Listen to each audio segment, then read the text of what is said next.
Now, Simon and Sharon have done a lot of work on their home by themselves, but there are bigger jobs that require professional help.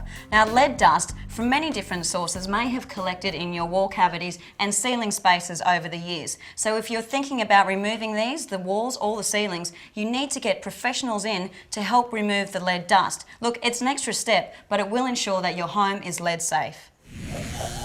Now, what do we need to do with a wall like this? Like we did over the cliff edge, we need to find some paint that's flaking or exposed surface. We can then put a lead test kit over the top of it to tell whether we've actually got lead present.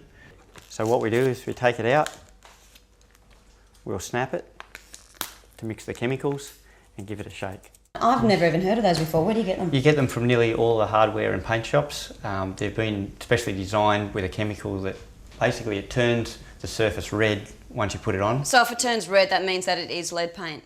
You can guarantee once it's gone red, you really need to take some precautions to actually do the painting itself. Now, Ian, I'm personally not a big fan of sanding. Do we need to sand this kind of area? We never ever sand lead-based paint. It contaminates the whole area, and we need to look at a different process if we do that, and commercial painters can do it better than we can. The best way for this surface itself is a scouring pad and the sugar soap. It keys the surface and gets rid of all the grease and oil without actually creating dust. Okay, the next step we're going to do is actually lay down plastic drop sheet on the ground. These can be bought at any hardware store or paint shop.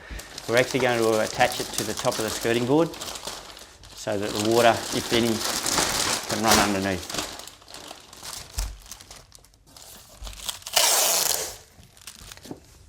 Okay, so it's taped down.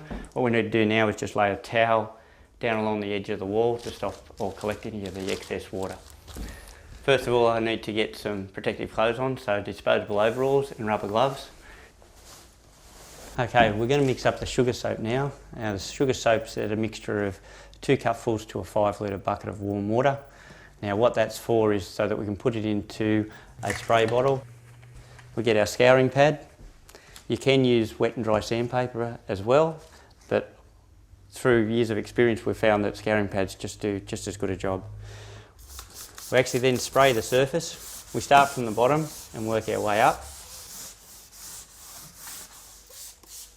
The reason that we actually do spray it on is so that we don't put too much water onto the surface. The towel at the bottom then absorbs all of the moisture. So as you can see, we aren't creating any dust whatsoever. And we're getting a nice clean surface once we're finished. We are. Once we're finished going over the whole wall with the scouring pad and the sugar soap, we'll wash it down with a clean cloth and then wait for it to dry, and then we'll apply a coat of a good quality oil-based or water-based undercoat over the top of it. Okay, now we're just going to wrap everything up, feed it all into the centre of the actual plastic so that we don't lose anything out, including the towel. That way nothing can get contaminated.